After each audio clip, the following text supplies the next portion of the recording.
The magical story of little Penina and Joseph in the prison. One morning, when the first rays of the sun began to shine, Penina woke up, stretched, and walked over to her magical mirror. "Show me Joseph in Egypt." "I want to help him," she asked.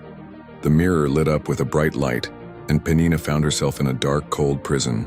Joseph was sitting in the corner alone, but his eyes still shone with determination. He hadn't given up.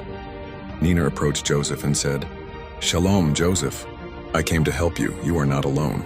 Joseph looked up at her and with surprise said, "Shalom, Penina. I'm glad you're here, but how did you get here?" Penina looked at him with a soft smile and replied, "I came to tell you that your story is not over. You've been through so much, but this is not the end. You must believe in Hashem." Joseph thought for a moment and asked, "How do you know what I'm going through?" "I know that you were betrayed by your brothers and sold into slavery. You ended up in Potiphar's house, but even there it wasn't easy. You stayed honest and righteous, but then you were thrown into prison and no one knew your story. But I came to change that." Penina said, "Soon 2 people will come into your life. They will be connected to Pharaoh and you will be able to help them." Joseph asked, "You know what will happen to me. Who are these people?" Nina smiled. "You will soon meet people who will help you get to Pharaoh. You will be the one to open his eyes to important things." Joseph thought for a moment and said, "I believe that Hashem is guiding me, but how can I be in prison when everything around me feels so dark?" "You will be strong, Joseph. Everything that happened to you was not in vain. You are not alone. You will get through this." Joseph helped 2 men, the chief cupbearer and the baker of Pharaoh, understand their dreams.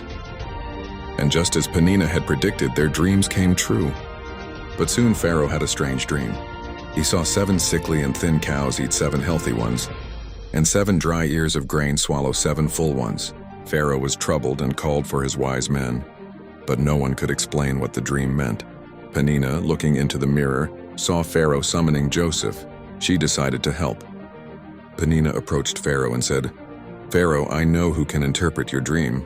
It is Joseph, the one who sits in prison. He can see and understand things that others cannot. You must listen to him." Pharaoh was a bit surprised but decided to listen. When Joseph appeared before Pharaoh, Nina quietly said to him, "You know what to do. Trust yourself." Joseph stood before Pharaoh and said, "Pharaoh, I can explain your dream. Your dreams mean that Egypt will have 7 years of plenty, followed by 7 years of famine. You must prepare for this by storing up grain during the years of plenty." Pharaoh, amazed by Joseph's wisdom, said, "You, Joseph, will be second in command in Egypt. You will be in charge of storing the grain." After Joseph became second in command